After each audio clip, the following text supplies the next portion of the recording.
So today on the Doug Serago Show, we are going to discuss what the Colorado Rockies have been doing. They're off to a fast start. They're 9-3. Daniel Murphy hit a go-ahead home run.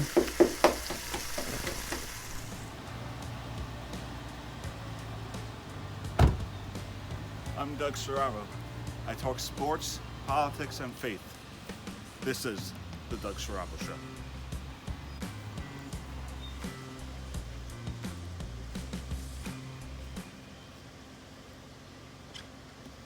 It's another typical Monday night podcast. Alongside me, we got Andrew Graham, Brandon Schwartz. Kyle cannot make it today, but he said he'll be back next week.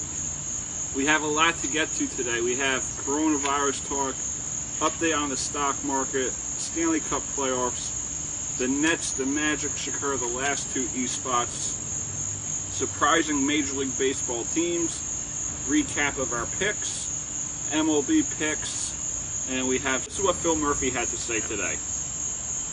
Bars that may have been trying to do the right thing once patrons got in, but whose lines were filled with people, again, particularly young people, who were neither being kept socially distanced or wearing masks. I don't think there's any mask in that picture, Judy, but if you could find one, let me know.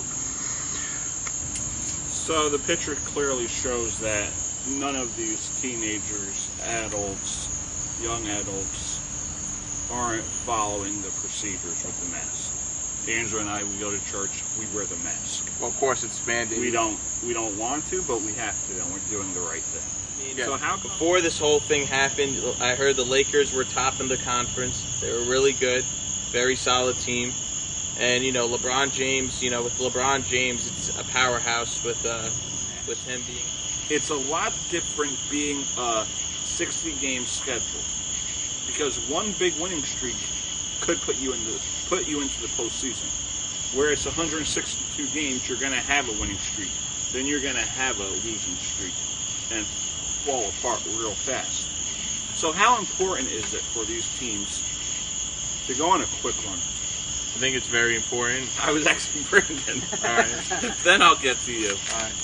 Very important. It's very important that you go on a streak very fast, because before you know it, it's September. At the end of September. Yeah, it's September over. Next month. Yeah. Wow. The season will be over before you know it. So, very important that all these teams, go on a nice run.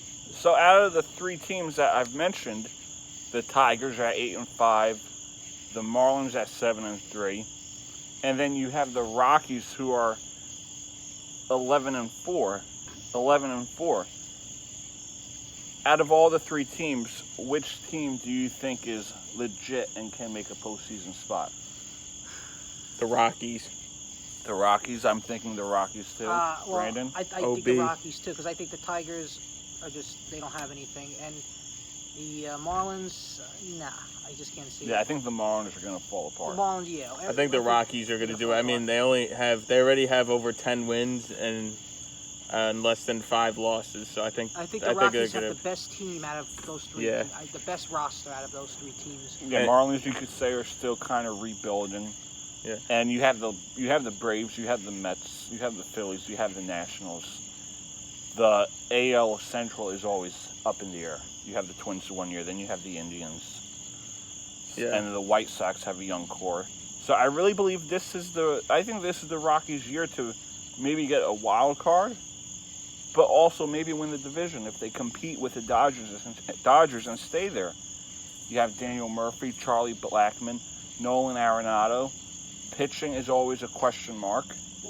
As I've learned in this past year, and at the end of the day, it's just about, like I said, proving your worth and doing your part. Brandon, do you think that despite not having Tom Brady, that the New England Patriots can still win the AFC East? I don't think so, because I think the Bills are going to be better. I don't think. I think the Patriot era is over. I think when Brady left, that was the end of all their winning. I think they're going to be an average team now. I don't think they're going to be bad. I don't think they're going to be great. So I think they're going to be like right in the middle. But they still got Belichick, as their coach, so that's a good thing. But I mean, Cam's an okay quarterback, but he's not going to get you to the Super Bowl. So Yeah. I think they're going to be an average team now, because I think the Bills are going to be better. I think the Bills are going to be a better And team. the Patriots have had, I believe, 7 players opting out. So, with all these players opting out, can they even make the playoffs as a wild card team? Yeah. Brandon? Besides that, he was always healthy. So, you know, you got to hope that Cam is not always hurt, because if he's hurt a lot of times, who's going to be your backup quarterback? Jarrett Stidham. Jarrett Stidham. The NHL and the NBA did a phenomenal job protecting its players. They did, and Adam from the Silver virus. is an amazing commissioner, one of the best commissioners out there. We talked about Major League Baseball being up in the air, but I can guarantee you that we will probably see a champion in the National Hockey League and the NBA. The results that they are getting back, it gives hope not just to the players, but to the fans and the owners. I think that's a huge step throughout this time that we've been going through. Major League Baseball is still in the air because we don't know what the future could hold. And the same thing goes for the National Football League. But I am truly happy with the way Gary Bettman and the way Adam Silver has been handling things. Andrew, your final takes on today's show. It's pretty good. I liked how we went over, Governor Murphy and the virus, where he's really annoyed with what beachgoers are doing and bargoers. And I forgot to mention, this weekend there was a big house party in Howell. Another one? Yeah, another one. 500 plus people this time. And Wow. six towns had to come over. 6 town police authorities had to come over. And, I think I read something about that. yeah, and had to stop the whole thing. So, I don't know how the hell all these house parties are happening I like don't know crazy. how, And I don't know how the hell, I mean, 20 people is one thing, but not 300, not Yeah, I 500, don't have 500 that. people, you know? dude, how the hell Like, could I'm he... fine with the 3 of us. Right. But Andrew Brem, Brandon Schwartz, and I'm Doug Sarabo. Thanks for listening. All right, take care.